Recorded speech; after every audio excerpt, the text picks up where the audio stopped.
India की रियासत केरला में गुज़िश्ता हफ्ते 2 ख़वातीन की इंसानी कुर्बानी देने के मामले ने पूरे मुल्क में सनसनी फैला दी।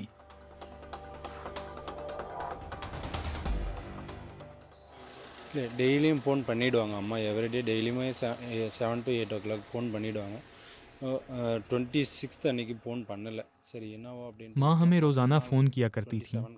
26 सितंबर को उनकी कॉल नहीं आई। 27 सितंबर को हमने फ़ोन किया लेकिन उनका जवाब नहीं आया।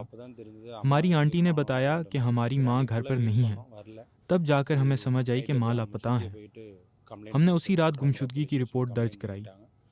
उनके फ़ोन कॉल्स के रिकॉर्ड से कुछ पता नहीं चला। सीसीटीवी फुटेज से पता चला कि वो किसी के साथ एक गाड़ी में बैठी थी। मज़ीद तफ्तीश से हमें मालूम हुआ कि इंसानी कुर्बानी में उन्हें कत्ल कर दिया गया है। விசாரிச்சதுல இந்த மாதிரி மர்டர் பண்ணிட்டாங்க, நரபலி கொடுத்துட்டாங்க அப்படின்ற விஷயம் தெரிஞ்சு வந்தது।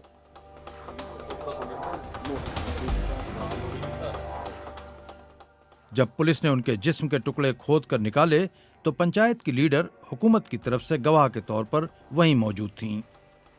ഈ രാവിലെ ഇവിടെ അന്വേഷണത്തിന് ഞാൻ രാവിലെ അന്വേഷണത്തിന് വരുമ്പോൾ എനിക്ക് വിളിച്ച് जब लाशों के टुकड़े निकाले जा रहे थे तो उस वक्त मैं सरकारी गवाह के तौर पर वहां मौजूद थी। एक एक करके जिस्म के टुकड़े निकाले गए। उनसे शदीद बदबू आ रही थी। ये मंजर बहुत डरावना था। खुदाई का अमल रात तक जारी रहा। खुदाई में लिपस्टिक, चश्मे, पर्स और चाबियां भी मिली। सबसे पहले हमें एक औरत का सर मिला।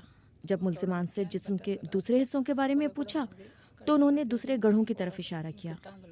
जब टुकड़े निकाले जा रहे थे उस वक्त मुल्जिमा लैला के चेहरे पर बेफिक्री थी। അകത്തോട്ട് വെള്ളത്തിൻ്റെ നനവ് നല്ല പോലെ ഉണ്ടായിരുന്നു। അപ്പം ഓരോന്നോരോന്ന് എടുത്തു വെക്കുന്നത് ഈ ചള്ളയോടുകൂടിയാണ്। ഇത് വന്നെന്ന് പറഞ്ഞ പോലീസ് വന്ന സമയത്തൊക്കെ ഞാൻ അറിഞ്ഞത്। भगवल सिंह और इनकी बीवी लैला मिलनसार किस्म के लोग थे। ये बात हमारे वहमो गुमान में भी नहीं थी। मकतूल ख़वातीन की लाशें इन्हीं के बाग में 2 अलग जगहों पर दफन की गई थीं। पहले हमने सोचा कि पुलिस बेगुनाह लोगों को क्यों पकड़ रही है, लेकिन सच्चाई सामने आई तो हम सदमे में चले गए। അച്ഛനൊക്കെ ഇതിനായിരുന്നു, അതിൻ്റെ മോനാണ് ഈ ഫഗൽ സിംഗ്। 2 ख़वातीन जिन्हें कत्ल किया गया उनमें एक का नाम रोजलीन था। वह एर्नाकुलम में लॉटरी के टिकट फरोख्त करती थीं। அம்மாவை காணாத போனது ஜூன் 8க்கு। அதுக்கப்புறம் நான் மெயிலில் कंप्लेंट கொடுத்தது। मेरी माँ 8 जून को लापता हुई। हमने 17 अगस्त को गुमशुदगी की रिपोर्ट जमा करवाई। मुझे पुलिस के बजाय मीडिया से अपनी माँ के कत्ल के बारे में खबर मिली। हम अभी इसका यकीन नहीं कर रहे कि जो लाश मिली है वो मेरी माँ की है। हम डीएनए की रिपोर्ट का इंतज़ार कर रहे हैं। हमें बताया गया था कि हम जिस्म के हिस्सों को देखकर लाश की शनाख्त नहीं कर पाएंगे। मेरी माँ मेरे लिए सब कुछ थी। अब वो जिंदा नहीं है और मैं यतीम हो गई हूँ। அது மாதிரி ஒரு நிலைமை இனி யாருக்கும் வரக்கூடாது। நல்ல தண்டனை அவங்களுக்கு கொடுக்கணும்। அதுதான் என்னோட। केरला पुलिस इस वारदात की मजीद तफ्तीश कर रही है। അങ്ങനെ പറയാൻ കഴിയില്ല, അത് തീരുമാനിച്ചിട്ടില്ല, ഞങ്ങൾ ലേറ്റ് നൈറ്റേ തീരുമാനിക്കുള്ളൂ। मुलजिमों से तफ्तीश जारी है और हम सबूत इकट्ठे कर रहे हैं। दोनों ख़वातीन के कत्ल की अलग अलग तफ्तीश की जाएगी।